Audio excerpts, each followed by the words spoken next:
xóa thêm thuốc ta cái ta xuân xóa cả nia chắc ta đây lúc ni ý số mình chân bụi phủ la mình bom mình cả yên mình xóa dễ lần dễ cứ tuột dễ Hãy subscribe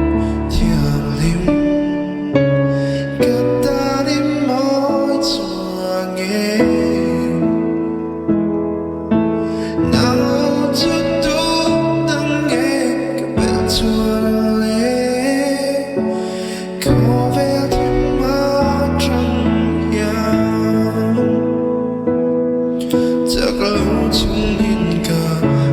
Ghiền Mì Gõ để không bỏ lỡ những video hấp dẫn.